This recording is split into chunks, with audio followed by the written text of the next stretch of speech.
Welcome to Jesus Anointed One Church. Ako nga pala po si Pastor Finny Plata.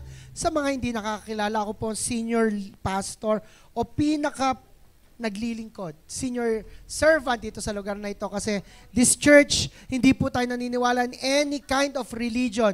We just believe in a happy relationship with Jesus Christ and lahat po dito ay uhaw sa Panginoon. Taas ang kamay ng uhaw sa Panginoon. Taas ang kamay na, Lord, gusto kita. Amen. Palakpakan muli natin ang ating Diyos ngayong oras na ito. At habang nakaupo ka, batiin mo ang katabi mo, sabihin mo ang pogi o ang ganda mo ngayon. Welcome po, welcome. Uy, it's another beautiful Sunday. It's the, 21 January. Ang bilis ng January, Mamaya February na. Mamaya February 14 na. Leaders, yung ating mga puso, last year pa yon. Nangupas na mga puso. Nandun pa din, walang nag-a-attempt alisin. Okay. But of course, nandito ulit tayo upang magpuri sa Panginoon. Sino po dito yung nagbigay na ng papuri sa Lord? Come on. At sino naman yung handang tumanggap ng pagpapala sa Panginoon? Amen. Amen. Palakpakan muli natin na Lord. Supernatural hunger, our first declaration in our theme na supernatural. Sabi nyo nga, supernatural. And let's declare our calling verse. Pwede ba tumayo tayo lahat ngayong oras na ito?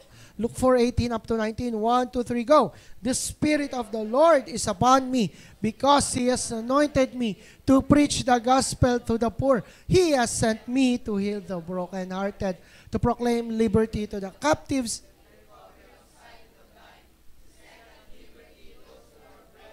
and to proclaim the acceptable year of the Lord, for our God is Jesus, the Anointed One.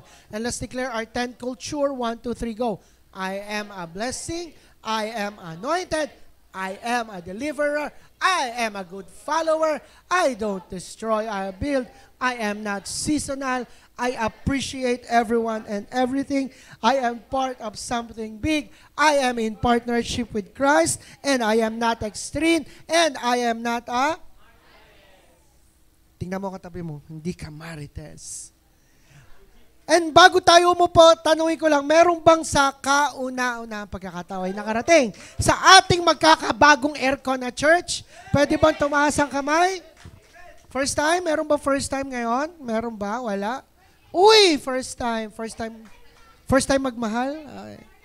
Second time uli. Wow, palakpakan naman natin ang Lord. Come on, pwede na kayong umupo. Sabihin mo sa katabi mo, makinig ka. Mabilis lang ang preaching ni Pastor. 3 oras lang. Di naman, mabilis nga lang ako magturo. Diba? Recap lang, last week pinag-usapan natin na tanging si Jesus lang. Tanging si Jesus lang ang ating source at tanging si Jesus lang ang makakapagpuno kapag may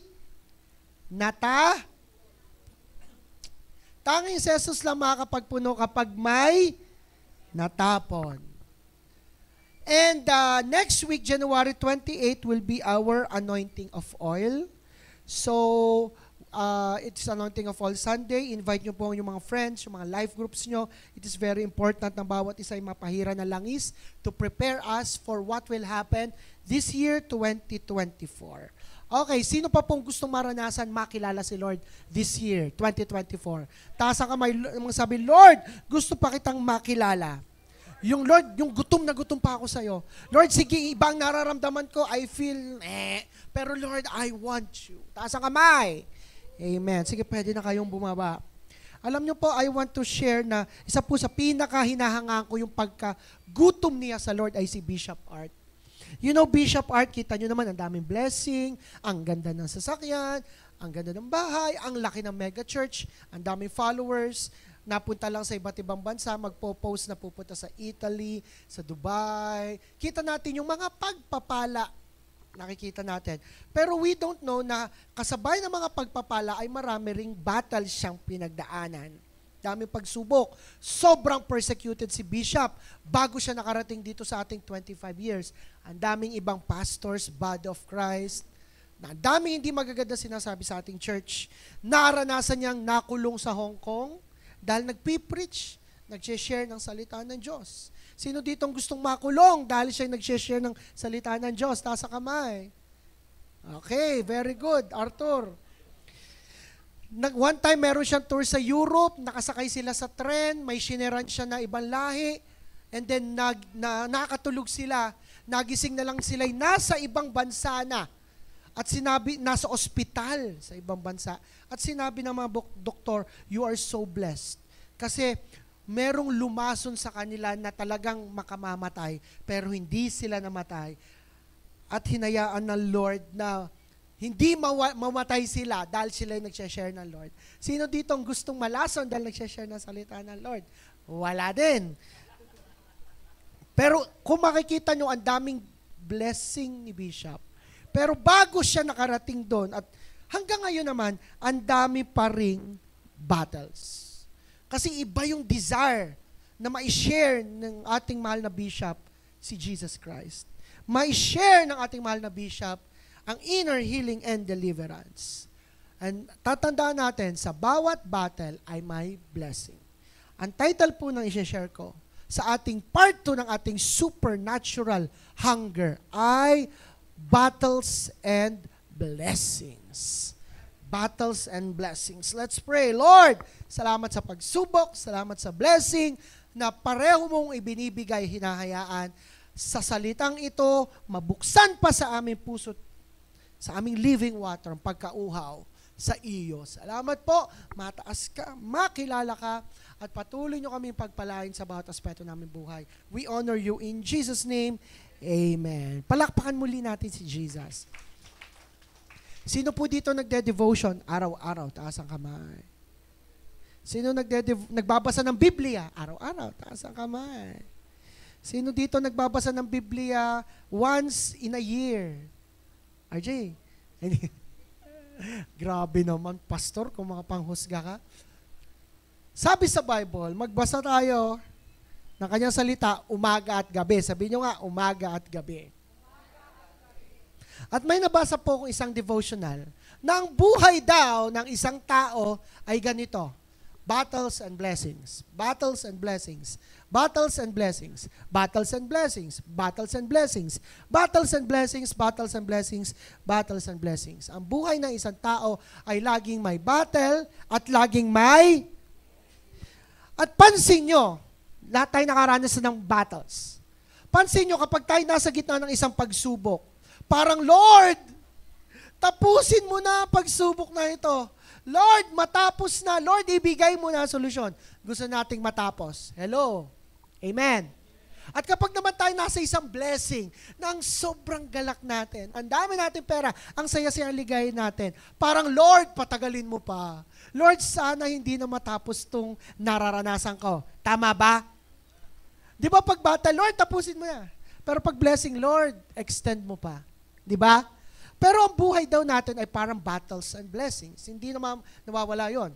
Sabi nga ni Rick Warren, isa po siya sa isang best-selling author, if you heard the book, Purpose-Driven Life. Nagkaroon daw siya ng isang matinding blessing. Nung kanyang sinulat na libro ay hindi niya inaasahan maging number 1 bestseller na book sa buong mundo. Dinaig pa yung mga hindi Christian books. So sobrang blessed siya, pero may battles na kasabay. Na habang naibebenta at sikat na sikat ang kanyang libro, marami siyang nai-inspire, ay nagkaroon ng cancer ang kanyang asawa. Battles and blessings. Sabi niyo nga, battles and blessings. Sinabi ni Jesus na parehong may ganon. Sabi nga sa John 16 verse 33, open your Bibles. Sino po may Bibles? I encourage you, dalhin niyo ang Bible niyo sa church. Amen. Sino may cellphone? Ay, ibababa ko na. Ibebenta ko cellphone niyo pag hindi pa kayo nakakabiling Bible. Amen. Dalhin niyo po ang Bible niyo sa church. Amen po ba?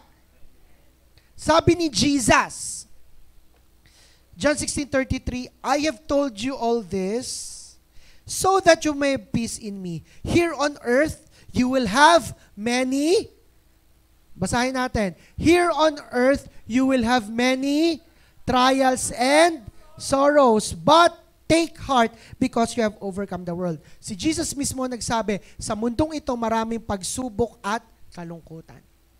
Pero magpakatatag kayo kasi napagtagumpayan ko na yan. Sinasabi ni Jesus, laging may battles. Pero sinasabi rin ni Jesus, ay mas maraming Bible verse sa pagpapala. Sabi sa Genesis 12 verse 2, I will make you into a great nation. Let's declare this.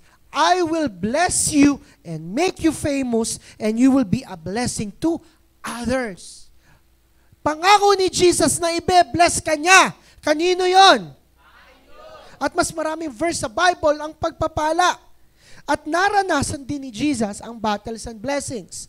Nung si Jesus ay pumunta sa Jordan River at nagpa-anoint sa kanyang pinsan na si John the Baptist, naranasan niya matinding blessing.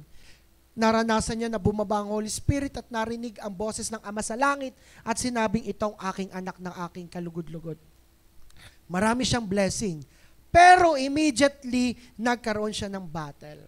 Meron po tayong 21-day prayer and fasting. Sino po ang kasali sa fasting? Taas ang kamay. Yes, thank you po sa mga kasali sa fasting. At si Jesus ay nagkaroon ng fasting. Gaano katagal? 40 days and 40 nights. Imagine nyo si Jesus Christ, 40 araw, walang kinakain na solid foods, nainom lang ng tubig, fasting, in preparation sa mangyayari sa Kanya. At dinala siya ng Lord sa wilderness o sa ilang o sa lugar na tuyo. Fasting, 40 days, 40 nights. Sino nga uli ang nagfa-fasting? Taas ang kamay. Kapag tayo ay nagfa-fasting, nalapit tayo sa Lord. At kapag tayo nagfa-fasting, sinong kasama natin? Si Lord. Si Jesus Christ ay nagfa-fasting. So, sinong kasama ni Jesus? Sino? Si Holy Spirit. Pero may isa pang kasama, si Jesus. Sa 40 days and 40 nights siyang fasting. Sino po? Si Satan. Sa loob ng 40 araw, hindi nakain si Jesus. Gutom na gutom. Tubig lang ang iniinom. Tapos sa loob ng 40 days, may asungot na kasama na nangungulit. Jesus, kumain ka na. Nang aakit. Sino dito ang madaling maakit? At kung ano-ano pang sasabihin kay Jesus sa loob ng 40 days, imagine niyo yun. At ganun din tayo.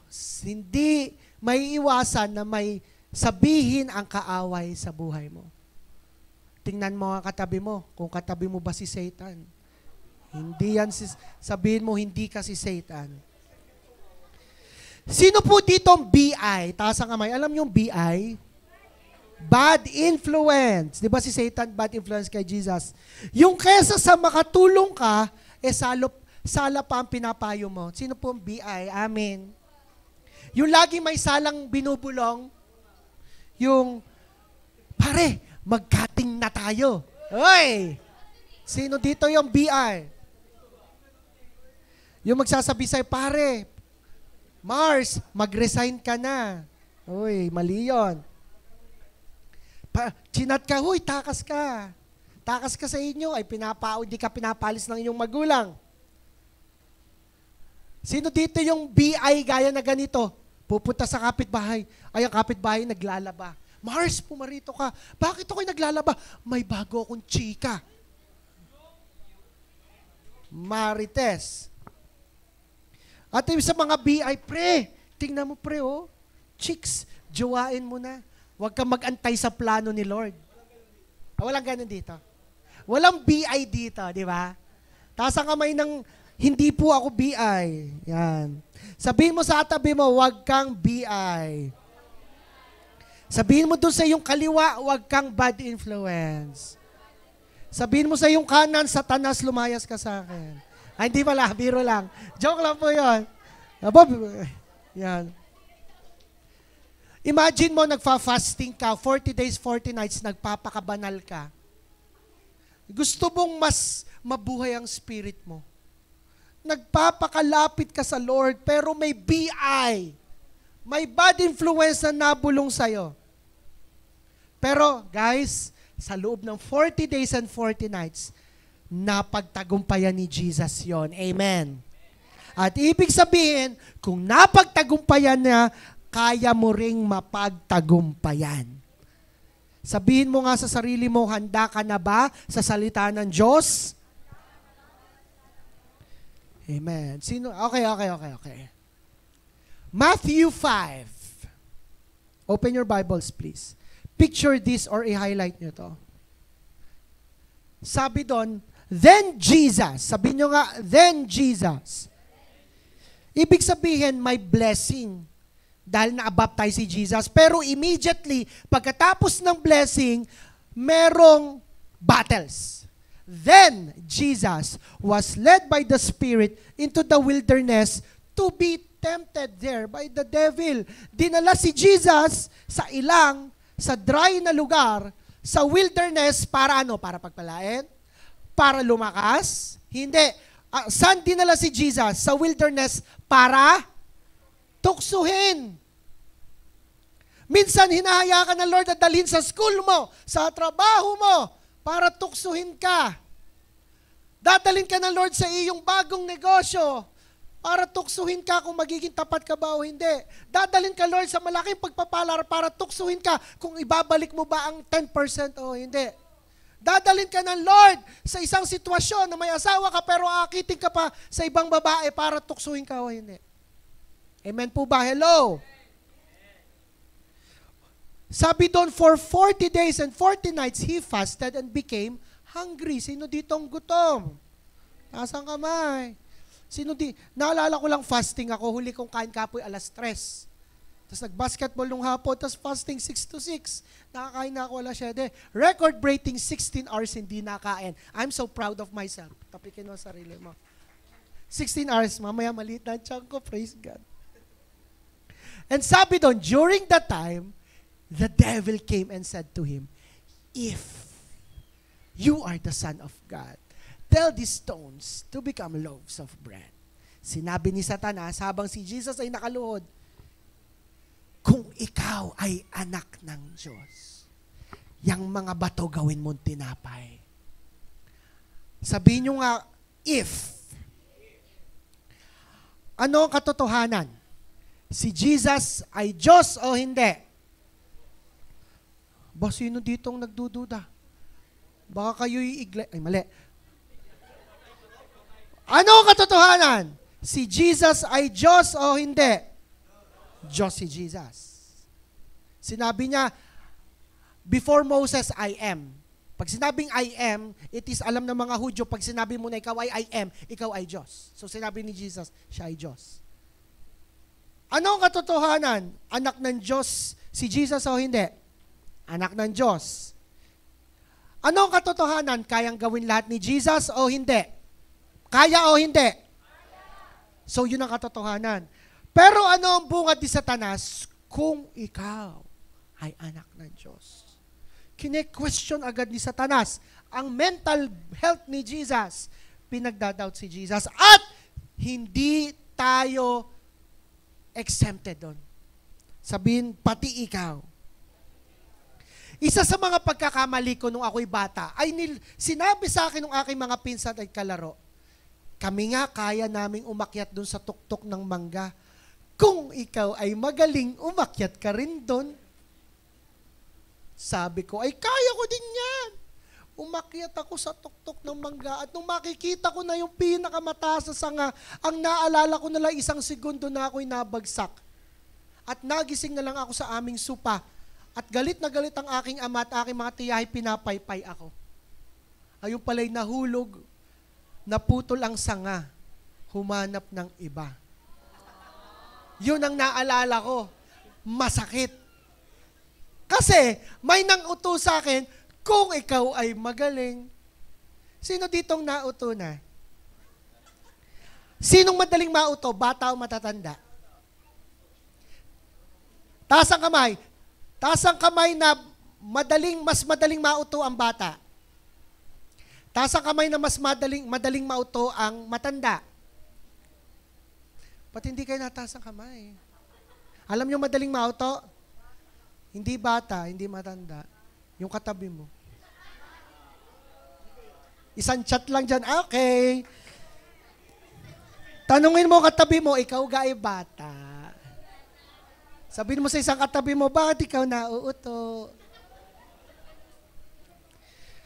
Uutuin, imi-misled, i-deceive tayo ni Satan sa identity mo sa same na ginawa ni Jesus. Ano nga doon? If you are the Son of God. Anong iano ni Satan? Kung ikaw ay anak ng Diyos. Kung ikaw ay anak ng Diyos. Hindi nyo ba alam, hindi nyo pansin? Katotohanan, anak tayo ng Diyos, pero lagi sinasabi ni Satan, kung anak ka ng Diyos, ba't mahirap ka pa din? Kung ikaw ay anak ng Diyos, ba't hindi ka mahalaga? Bakit ganyan ka pa din? Ba't parang insecure ka? Kung ikaw ay anak ng Diyos, ba't nalilito ka? Ang unang battle natin, I have 3 battles and 3 blessings. The first battle, ang unang temptation ay next, the battle of identity. Ba't nasa baba letter Y? Identity. Lilituhin ni Satanas kung sino ka. Anak ka ng Diyos, pero anuhin niya sa'yo, i-deceive, i-misled ka na parang hindi ka anak ng Diyos, na parang walang kapangyarihan ng Diyos sa buhay mo, na parang buhay ka pa sa kasalanan. Kung ikaw ay anak ng Diyos, kaya mo ba yan? Kung ikaw ay anak ng Diyos, ganyan? Ganyan ka ba o ganito? Kaya minsan nalilito tayo, mahalaga pa ba ako? Kaya ko pa ba? Secure ba ako? Ano ba ako? Lalaki ba ako o babae ba ako? Mahal ba talaga ako ng Diyos? Bakit ko nararanasan to? Lilituhin ang identity mo. Gaya ni Jesus, inaatake rin tayo ni Satan. But, sa bawat attack sa bawat battle, merong blessing. Sa bawat battle, merong blessing. So, sa first battle ay may identity. So, ang first blessing ay next, provision.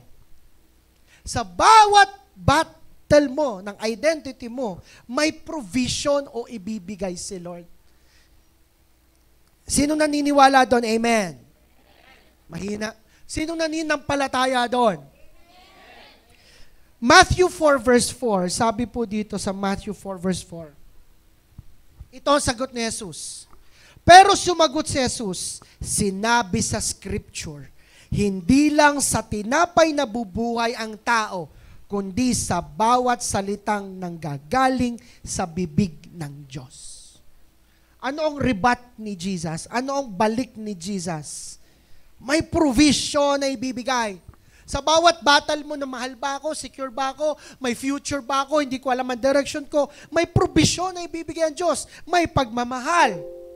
Merong identity, may security, may kaligayahan, may kapayapaan, at merong financial na provision ang Lord. Hindi niya pinagkukulang ang mga nalapit at naglilingkod sa Kanya.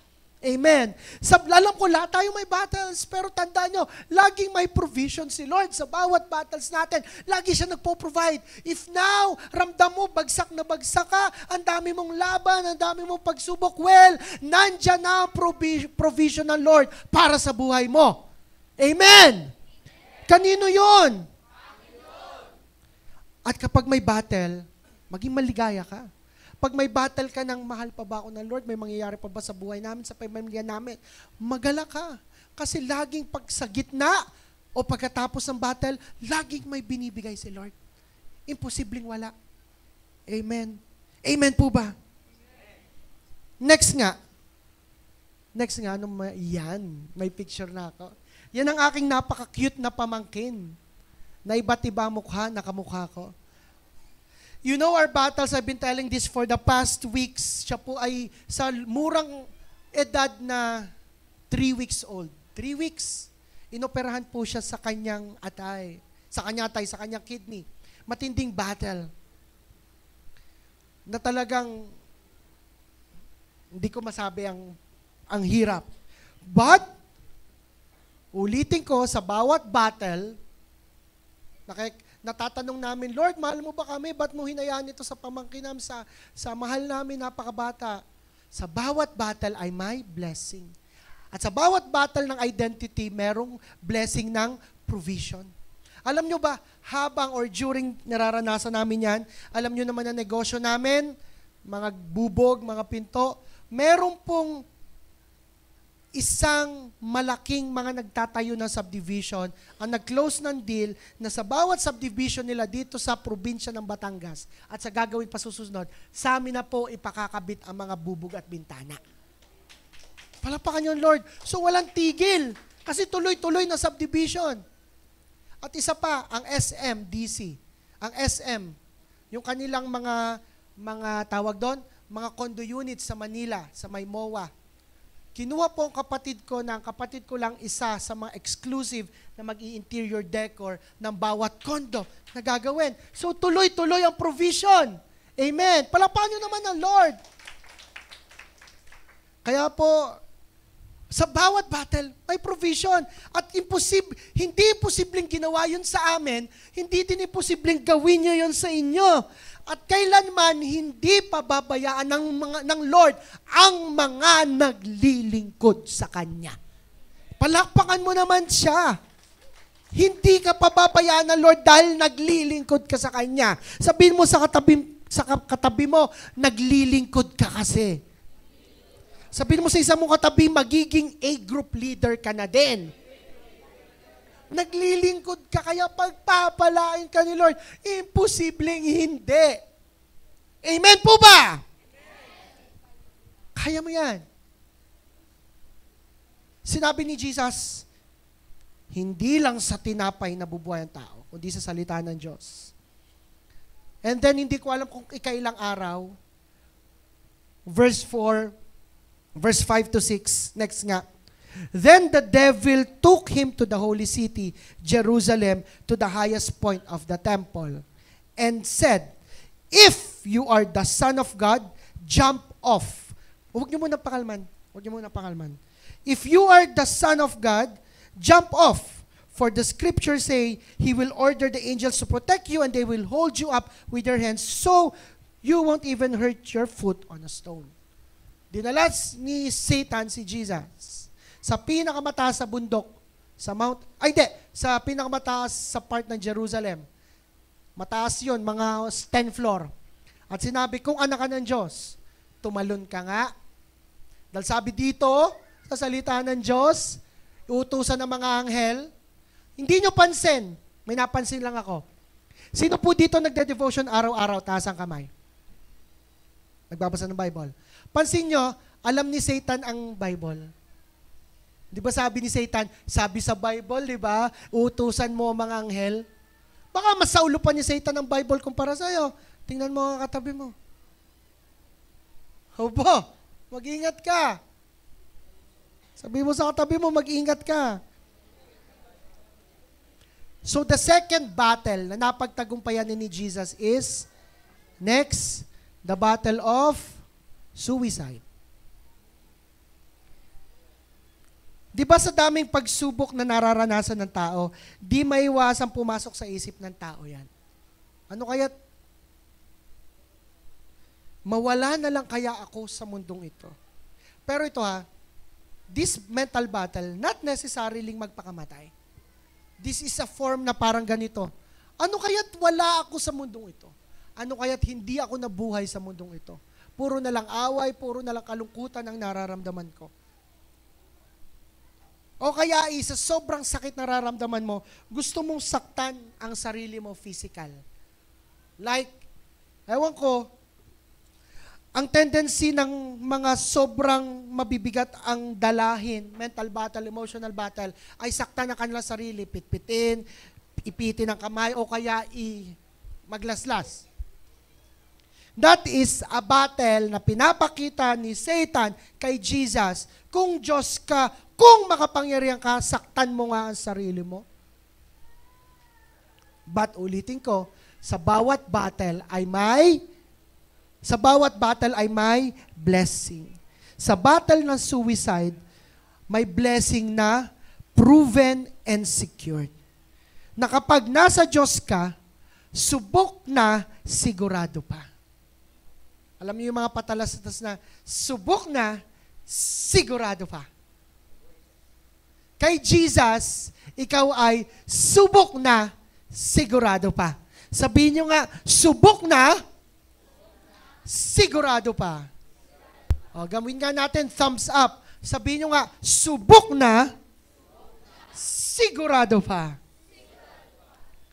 Either way, the enemy will try to trap your mind, nasaktan mo ang sarili mo, o kaya mawala na sana ako doon sa mundo kasi hindi naman ako mahalaga, hindi naman ako mahal ng magulang ko, ganito naman ang problema sa amin, ang dami kong utang, hindi ko na alam kung paano pakakainin ng pamilya ko, may nang iwan sa akin, ang daming mental battle sa ganon. But ito ang sinabi ni Jesus sa verse 7.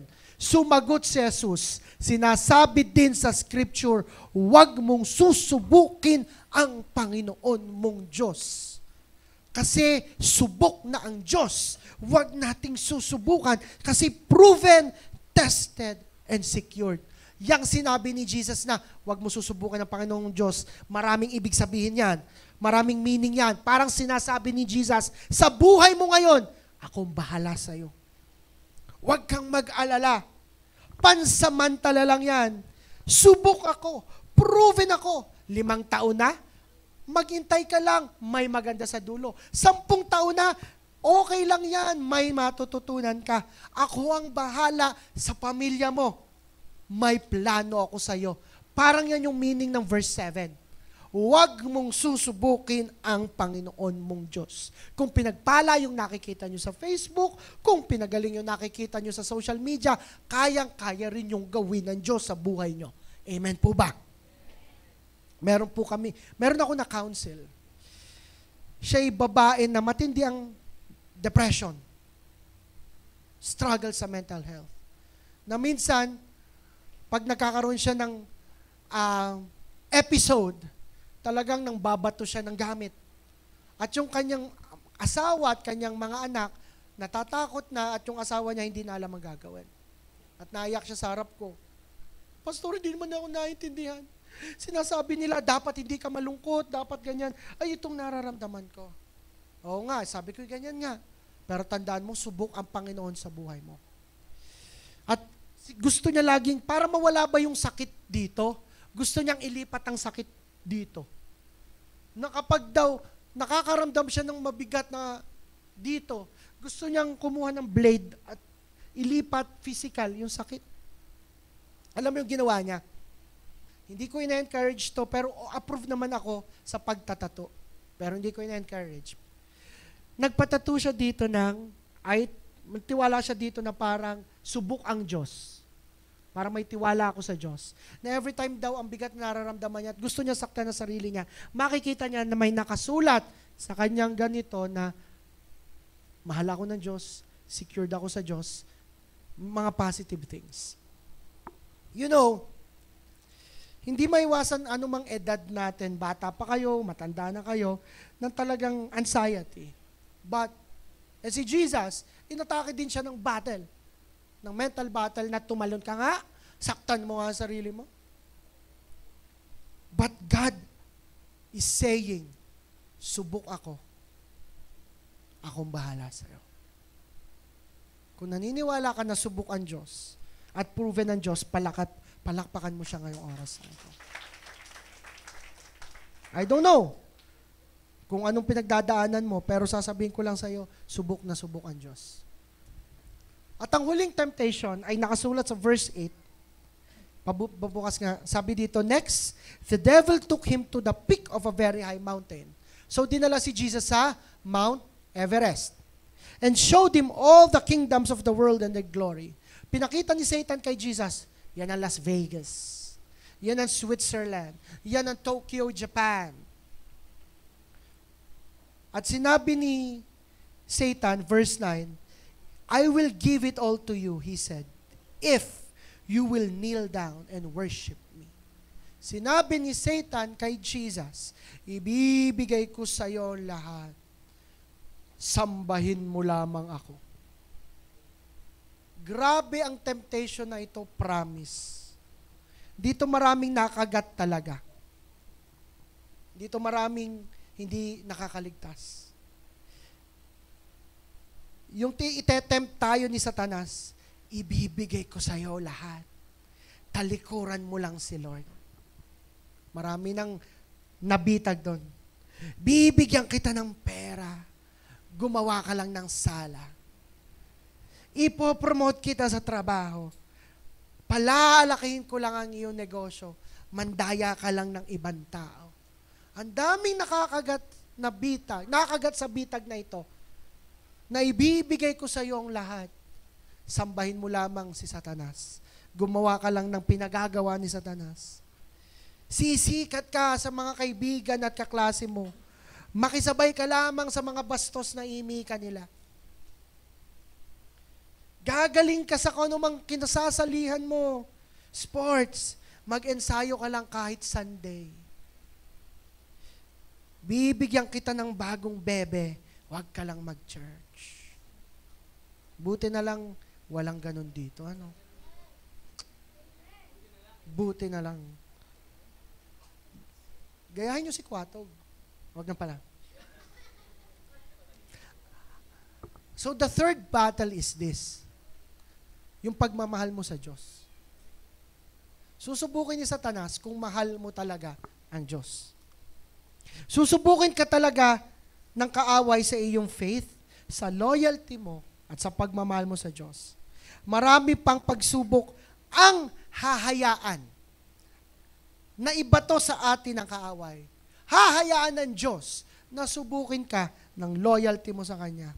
Misunderstandings, disappointed ka sa nangyayari sa buhay mo, misunderstood ka sa pamilya mo, sa mga kasama mo sa church, unfulfilled longings, ang tagal mo nang may pinagpe-pray, hindi pa nadating, mga doubts, mga trials, mga temptations, hahayaan nyo na, Lord, oy, lumapit ka.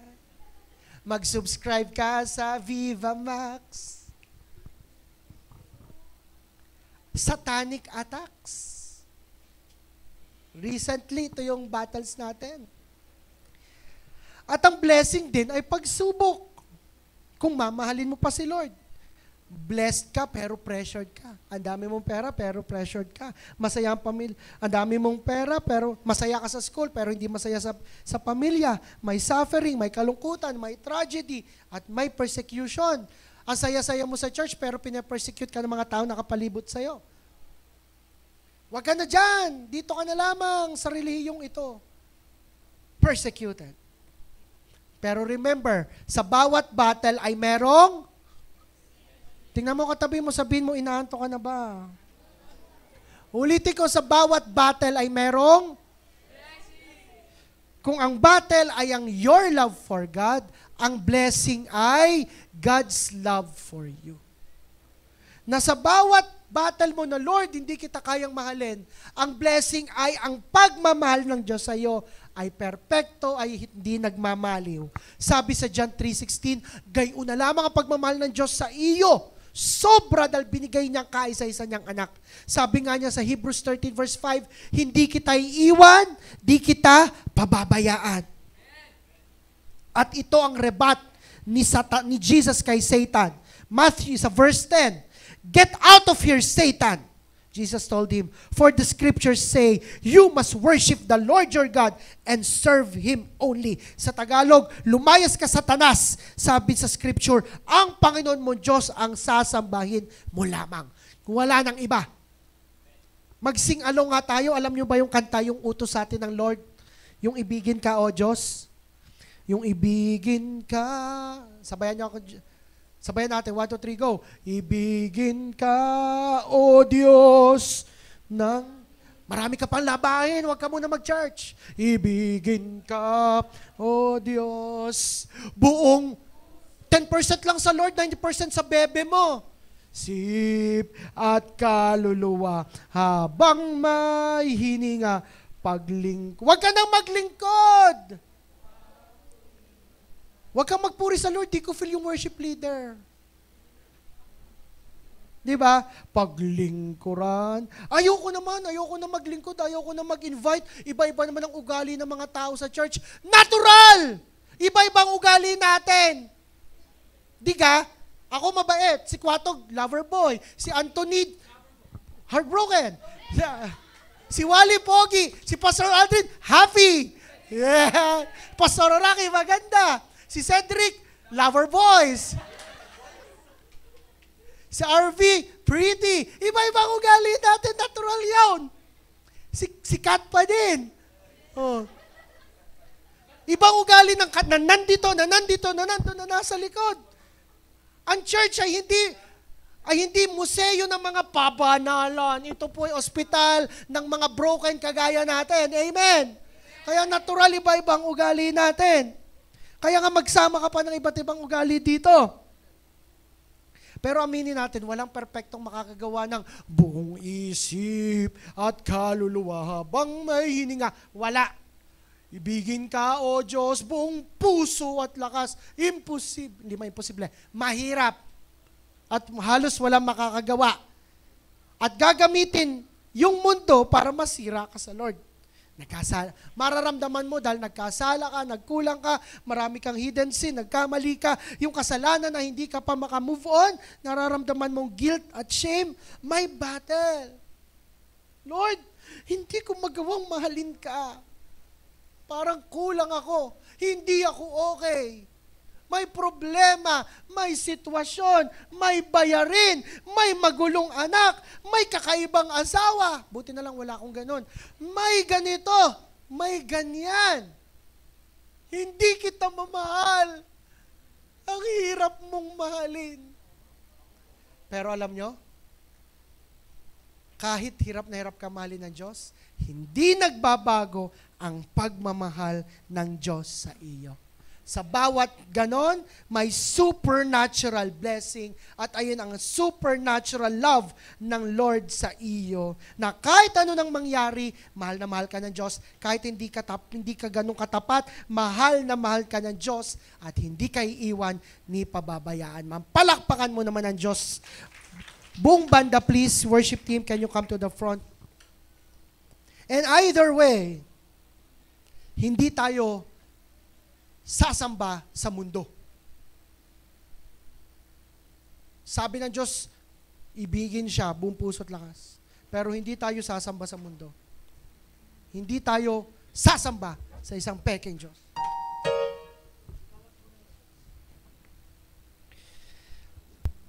Ano na ang mga inalok sa iyo ng kaaway para lamang talikuran mo ang Diyos? Ano na ang mga inalok sa iyo ng kaaway para hindi ka maging tapat sa Panginoon? Quick story. Meron sa Old Testament na 3 lalaki. Ang pangalan niya po ay si Shadrach, Meshach, and Abednego. Noong panahon yun na naghahari sa bayan ng Judah ay si King Nebuchadnezzar. Ang hirap ng mga pangalan, ano? Si King Nebuchadnezzar. At nagtayo siya ng 40 feet. Napakataas na Diyos-Diyosa na gawa sa iba't ibang uri ng material. At ang pangalan ng Diyos-Diyosang yun si Baal. At inutos ni Haring Nebuchadnezzar, ni Haring Nebu, na sa oras na ito, ang bawat tao sa bayan ng Juda ay luluhod at sasamba kay Baal. Pero iba ang 3 ito, si Shadrach, si Meshach, at si Abednego. Isang araw, pumunta lahat ng tao at sabi, oras na para sumamba kay Baal. Bing! Malaking gong. At lahat ng tao, dahil sa takot, kasi utos ng hari, ang hindi sasamba sa Diyos na Baal ay pupunta sa napakalaking pugon at susunugin ng buhay. So dahil sa takot ng mga tao, pagtunog ng kampana o ng gong, lahat sila ay lumuhod at tumungo sa pekeng Diyos. Sa Diyos na nahihimas, nakikita. Pero, imagine nyo, napakaraming tao, sabay-sabay lumuhod at sumamba. Pero itong si Shadrach, si Meshach, si Abednego nanatiling nakatayo at sinabing, hindi kami sasamba sa pekeng Diyos na yan.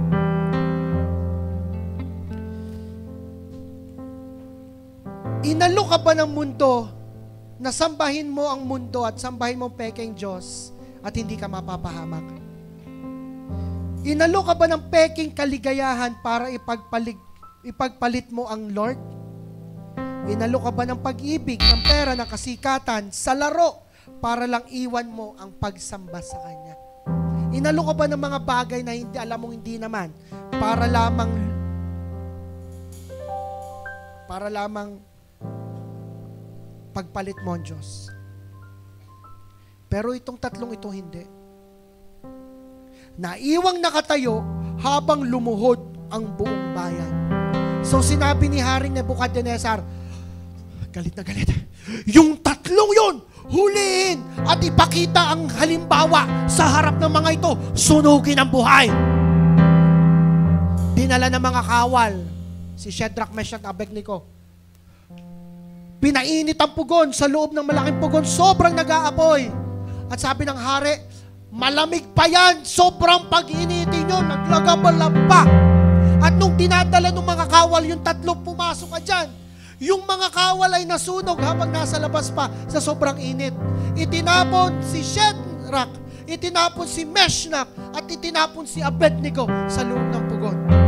At masaya ang hari, ha! Ano kayo? Ang hindi sasamba kay Baal, mapapagaya sa tatlong yon. Pero may nangyari. Sabi sa verse 24, Daniel 3, verse 24, sa sobrang gulat, biglang napatayo si King Nebuchadnezzar. Di ba tatlo lang ang pinatapon ko sa napakainit na pugong yon? Opo, mahal na hari, sagot nila. Oh, ramdam ko eh. Verse 25, pero bakit 4 na lalaki ang nakikita ko at naglalakad sa gitna ng apoy na di man lang nasusunog at parang anak ng mga Diyos yung ika-4? Hindi nasunog yung tatlo kasi may ika-4 na sumama sa kanila doon. At sino yon? Yung tunay na Diyos. Ang kaisa-isang Diyos na may-ari ng langit at lupa, na may hawak ng buhay mo, nagsulat ng buhay mo, sinamahan ang tatlo sa apoy at hindi napahamak sa apoy. At ikaw, ganun din ang nangyayari sa buhay mo. Sa bawat apoy na dinadaanan mo, hindi ka masusunog. Hindi ka mapapahamak kasi may ika-4 na kasama ka. May ikasama ka. Sabihin mo sa katabi mo, may kasama ka. Alam nyo, after doon, nandari yun na mga hari, pinalabas yung tatlo at sinabing, oo nga, tunay ang inyong Diyos. Buhay ang inyong Diyos. Kasi ni isang paso, hindi nakuha nung tatlo. Pinapakita lang na sa gitna ng apoy, sa gitna ng battles, sa gitna ng blessings, ay may ika-4. Sa gitna ng battles ay may blessings. May ika-4. At tandaan mo, kasama ka rin doon. May pagmamahal na sasama sa iyo kahit anumang maranasan mo. Kaya wala kang ibang dapat gawin kundi sambahin siya. Kasi siya ang tunay na Diyos. Siya ang purihin kasi siya ang tunay na Diyos. At siya ang pasalamatan dahil kahit may battles at kahit may blessings, kasama mo ang Diyos. Tumayo tayong lahat ngayong oras na ito. Come on, if you fall, kung ramdam mo uli si Lord, kung ramdam mo si Lord, taas mo mga kamay mo ngayong oras na ito. At sabihin mo prayer na ito, Panginoong Jesus, nasamba ako sa iyo. Kailangan kita at naniniwala ako na ikaw ang nag-iisang Diyos. Samahan mo ko sa bawat battles and bawat blessings ng aking buhay. In Jesus' name.